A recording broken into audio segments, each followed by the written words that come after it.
बिस्मिल्लाहिर्रहमानिर्रहीम, अस्सलाम वालेकुम। मैं शाहिद सकलैन हूँ। आप देख रहे हैं मुझे मेरे यूट्यूब चैनल पे, फेसबुक पेज पे। आज 27 नवंबर है, पीर का दिन है।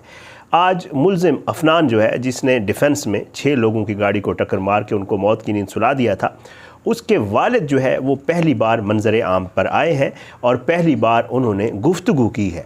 उन्होंने इस गुफ्तगू में क्या कुछ कहा है, आज आपको उनकी ज़बानी ही सुनाऊँगा, उनका इंटरव्यू दिखाऊँगा आपको।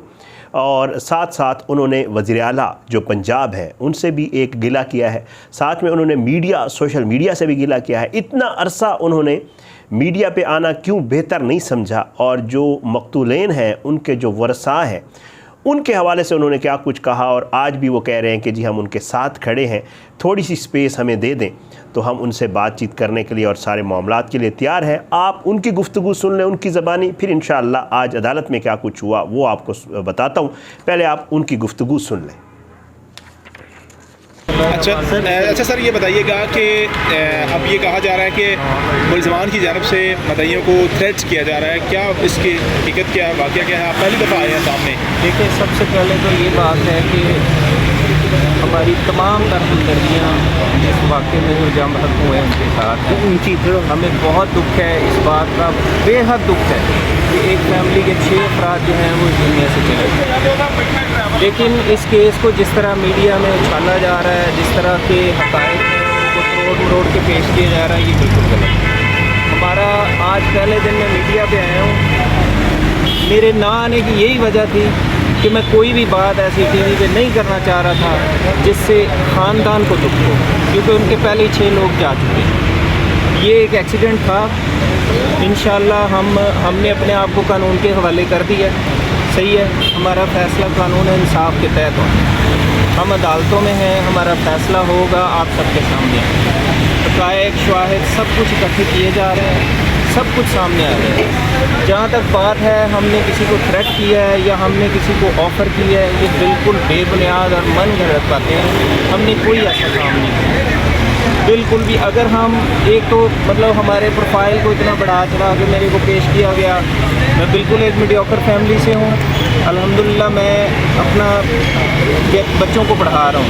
मैंने अपने बेटे को पढ़ाने के लिए स्कूल में डाला है, दहशतगर्द बनाने के लिए नहीं डाला। तो खुदा रहा, ये जो यूट्यूबर्स हैं इनसे भी रिक्वेस्ट है कि कुछ ख्याल करें, कुछ खुदा का खौफ करें। आप भी इस मुल्क के शहरी हैं, आपके किसी बच्चे से भी गलती हो सकती है। हम सब इंसान हैं।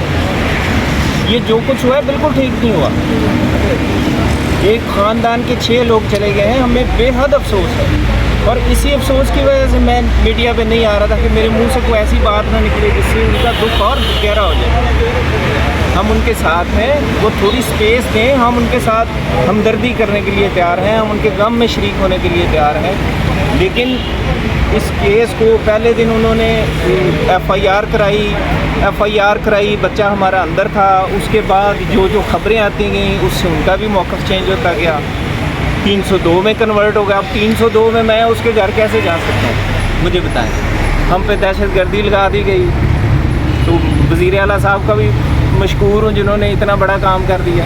कम अज़ कम हमारा मौक़िफ़ सुन लेते तो हम भी, मेरी वज़ीर आला साहब से भी रिक्वेस्ट है, हम भी इस मुल्क के शहरी हैं, हम भी इस पंजाब के शहरी हैं, हम भी आपकी रहे हैं। सो आप हमारा मौक़िफ़ तो सुने, इन्वेस्टिगेट होने दें। इन्वेस्टिगेशन में अगर हम ज़िम्मेदार हैं, हमें ज़रूर कटहरे में हम खड़े हैं ना, हमें सज़ा मिल जाएगी। लेकिन इस तरह एक ही साइड को चलाना और सफाक कातिल कहना, टारगेट किलर कहना, ये ज़्यादती है। इस तरह ना, जहाँ तक ख़ानदान का ताल्लुक़ है, उनके 6 बंदे गए। हमें बेहद, जितना भी इसका गम किया जाए, जितनी भी की जाए वो कम। लेकिन प्लीज़ आप हक़ाइक़ को सामने लाएं। मेरी मीडिया से फिर रिक्वेस्ट है कि इस तरह के टिकर, इस तरह की मिर्च मसाले वाली ख़बरें ना चलाएं। आप अपनी रेटिंग और अपने व्यूज़ तो बढ़ा लेंगे, लेकिन सच्चाई ने सामने आना है, फिर आप लोग क्या करेंगे? अच्छा सर, ये आखिरी सवाल आपसे है कि अफनान जब गाड़ी लेके निकला है या पहले भी निकलता था, आपके नॉलेज में था वो गाड़ी, उनका लाइसेंस नहीं बना हुआ, वो निकल जाता है, कोई एक्सीडेंट ना हो जाए, मतलब कोई पुलिस वाला ना रोक ले? देखिए, कोई भी वालिद या वालदा अपने बच्चों को इस तरह खुला नहीं छोड़ते। हम हर वक्त बच्चों के साथ होते हैं, हम सब इस माशरे का हिस्सा हैं। इस हादसे के बाद 3-4 हज़ार बच्चा जेलों में है, ठीक है। तो इसका मतलब ये है कि ये हमारे मतलब घरों की रूटीन है कि बच्चे निकलते हैं, बच्चे वालिदैन का कहना नहीं मानते, तो निकला है उसकी गलती है, अब हम भुगत रहे हैं।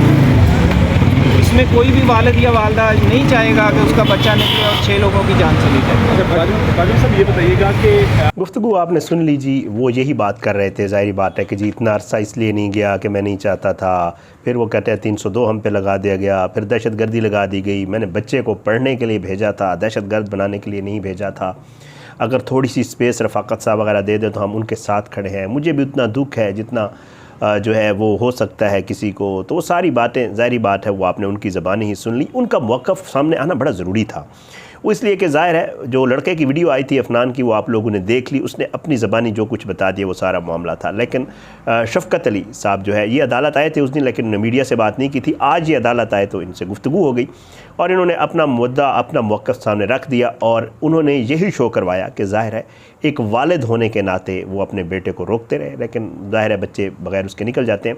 ये उनका अपना एक मौक़िफ़ है और जो है उनके मौक़िफ़ से किसी का उनके मौक़िफ़ से किसी का वो होना, मुत्तफ़िक होना या ना होना, ये डिपेंड करता है।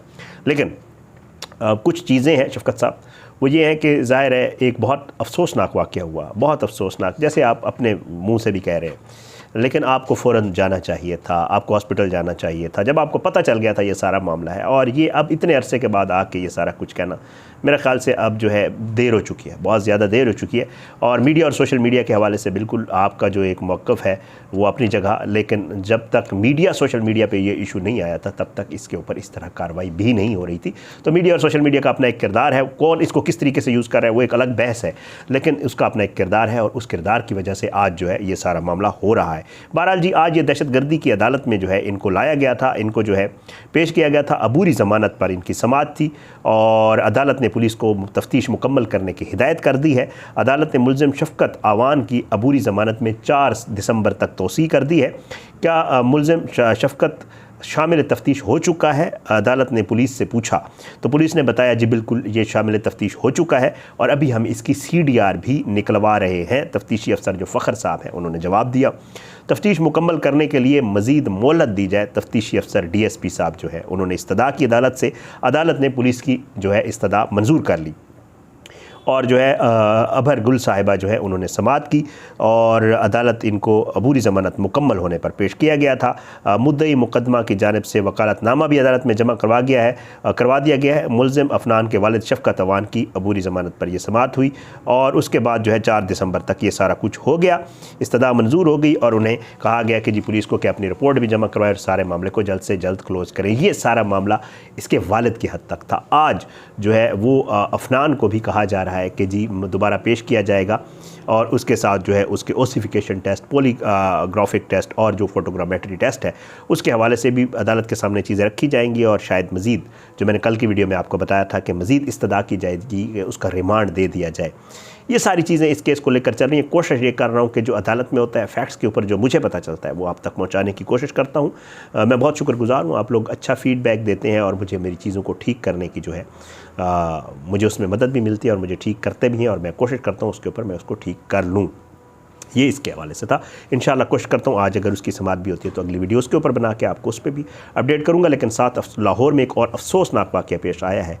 एक लड़की जो सऊदीया से आई हुई थी उसकी भी जो है उसका मर्डर हुआ है इसी तरह के मामले में। इंशाल्लाह कोशिश करूँगा उसके ऊपर कुछ डिटेल्स ले रहा हूँ तो जो है वो आपके सामने रखूँगा। एक चीज़ मैं ज़रूर कहना चाहूँगा, मेरी कोशिश होती है, आपने जिस केस में भी मुझे फॉलो किया है आपने देखा होगा कि मेरी कोशिश होती है मैं दोनों तरफ का मौक़िफ़ रखता हूँ। रफ़ाकत साहब का मौक़िफ़ आपके सामने रख रहे हैं तो शफ़क़त साहब का मौक़िफ़ भी आपके सामने रख दिया। अवाम बहुत ज़बरदस्त जज होती है, केस अदालत में चल रहा है, केस का क्या बनता है सामने नज़र आ जाएगा। पुलिस की क्या खामियां हैं, पुलिस ने किस तरह इस मामले को ख़राब करने की कोशिश की वो भी आपके सामने रख दिया। कोशिश यही होती है हर तरह का मौक़िफ़ रखा जाए। ज़ाहिर बात है अफसोस, दुख होना और ये सारी चीज़ें ये इंसानी फितरत है। अगर खुदा न खास्ता कहीं ज़्यादती होगी तो हर किसी को अफसोस होता है और हर किसी को दुख होता है और हर कोई अपना फिर जो है वो पेश भी करता होता है मौक़िफ़। तो हम भी यही कर रहे हैं। बाकी इंशाअल्लाह इस केस के हवाले से और बाकी केसेस के हवाले से जो भी होगा आपके सामने रखेंगे।